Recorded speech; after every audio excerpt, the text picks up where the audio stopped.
on the markets then. Herald Linde, head of equity, Asia Equity Strategy at HSBC, joins us for some market talk. Hi, Herald. Good morning. Thanks so much for joining in. Well, from the last time we spoke, plenty has changed. I recall you telling us that, in fact, being underweight Asia is not such a great idea. But the equity markets globally have gone into a bit of a tizzy. How do you approach global equities right now? And still, do you believe that emerging markets like India and China could do relatively better? Yeah, I still think they can do relatively better. But let me tell you how we approach emerging markets. So, the beginning of the year, we thought that we would see some sense of peaking in inflation in the developed economies. Those signs are there, and markets have responded positively to that. But then the downward trend has been slower than what initially was anticipated. And what we now, of course, see is that the increase in interest rates in the US in particular is starting to have a lot of stress on the banking system. You guys have talked about it a lot, what is happening in Europe, what's happening in the US, and that is creating all sorts of risk aversion as well. But if I look at the Asian equity universe, I think the earnings look solid. Look at India, for example. The earnings look solid, come probably in at around 20% this year.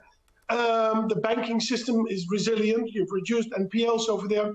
So I think Asia should be able to weather this quite well. So I think we'll end up the year higher than where we are right now.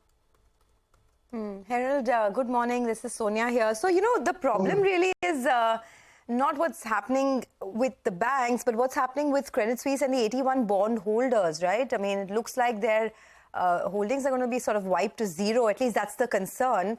And then the ramifications that would have on other asset classes. How would you read into it? And what do you think the way forward would be, both for global banks as well as perhaps banks in emerging markets, including India?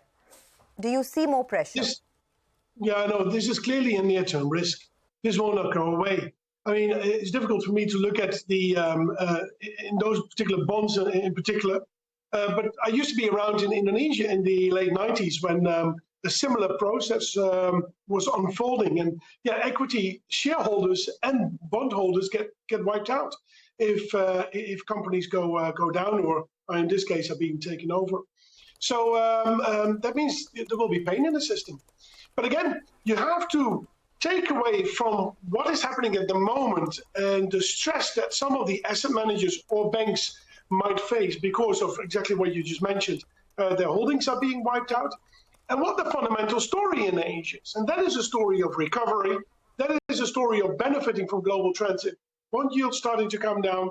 That is a story of robust growth, in particular, I would say, actually, in India. So the underlying story looks okay. So the question really is, should you be selling or buying in a downward market here? And I think it's buying in this case. The fundamentals look okay across the region. I'm not overly worried about that. So I think that would create opportunities. Herald, good morning. Surabhi here. And what you're saying sounds so good, right? Because the proof of the pudding is in the eating, and India's demonstrated that. The banking system here, not once but twice now. So, okay, let me dig a little deeper on that point.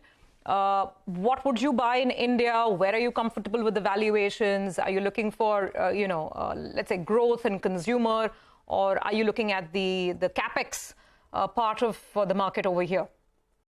Yeah, I think the attractiveness of India lies in the fact that some of the companies are incredibly profitable and that they have businesses which are incredibly difficult to replicate. So competition will not come in quite easy. And those are companies with wide, large distribution channels across Asia, across India. So I would be focusing on that. So you end up with consumers, you end up with banks and these sort of things. I understand that the capex story is pretty good in India for the moment. So some capex plays, yeah, that's really nice. I would probably shy away from, say, IT and pharma, because that's more exposed to some of the global trends. But what I think what makes India a unique equity market is those domestic distribution channels. And we've seen so often that, say, foreign companies or local startups try to get in and really struggle to take on those incumbents. So those are always the companies that I would look for first. Herald, okay, hear you very carefully. Just a follow-up question that, while investors look at some of these bets and evaluate whether they want to put money here, China was always the choice. At the start of the year, that's what the trade was. Sell India, go buy China. We were speaking to certain participants, market participants from one of your peer banks, US banks, and they believe that that trade is in its final leg. It's nearing its end. What do you say? I would probably agree with that to a certain extent. I mean, we like China as well, and China has its own sort of story, but I think that is really a 2000 and kind of a current year story, and maybe that goes into next year. I think India is a longer term story. I feel more confident with the earnings growth on a kind of a 3-year basis in India than I would do in China. But also, we've seen a massive relative performance. Whereby, as you mentioned, India has been sold in order to fund purchases in China. Chinese holdings have gone up, India holdings gone down. The market in China has gone up, India has gone down. So India at the beginning of the year looked pricey against China, but now that situation has changed. So on a relative basis, I think India is starting to look better. Oh, that's pretty good news then, Herald. India, the three-year story looks better. Herald, from the domestic themes that you're looking at in the Indian markets, what's your preference out there? You told us you wouldn't go with IT, you wouldn't go with pharma here in the Indian markets. But what would you buy then here from Indian equities? I think I would look at a couple of things. It would be channels into kind of rural, semi-rural areas. That's a long-term kind of theme I would be looking at. Other themes I will be looking at is EV supply chain. That's maybe a bit of a capex story there, but that's something to look at. And then, simply consumer companies that, as I mentioned, that can just distribute so extremely well. That is just to stress the uniqueness of that. There are no companies in Asia that come even close to the profitability that some of these companies have. Now, typically, they also trade at high valuations, but because India has come off, those valuations are maybe still relatively high, but not as expensive anymore. And on a relative basis, look rather attractive at the moment. So you're talking about car companies, right? You're talking about food and beverage names. You're talking about jewelry or other sort of retailers that have a wide distribution across the nation. It's interesting that you say, you just said that you would shy away from IT stocks. I mean, you were one of the biggest IT bulls, especially in the Indian markets. What has changed your thesis? I mean, is it the resignations that you've seen recently from some of the top companies like Infosys and TCS, or is it the exposure that the IT companies have to regional banks in the US? No, there's two stories going on.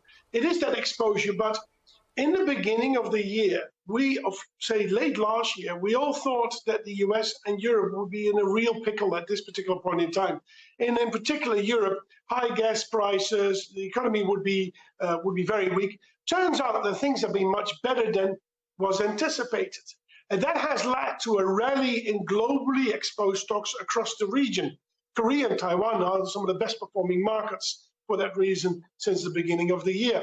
So that has now been repriced, but still the outlook is going to be one of weakness later this year. So I think, generally speaking, I would at the moment prefer more domestic-oriented stocks than export-oriented ones.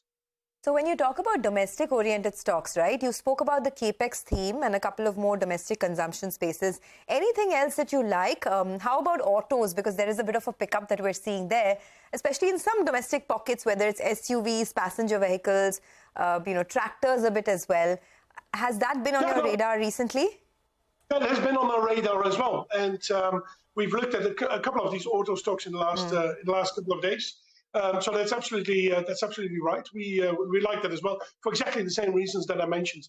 So I should have mentioned auto as well, but it fits very much into that story of domestic distribution channels. Yeah, and as you mentioned, we've seen a pickup sometimes in parts of the rural economy in two-wheeler and sometimes four-wheeler sales, right? So that's good. Herald, pleasure speaking with you. You have been, a voice of optimism in this rather confusing world. Thanks for joining us, and you have a good day. You too. All right, the market, for the timing, is holding its losses. The good news is that at least we're not seeing a further slide, so it's still 150 down and kind of holding over there.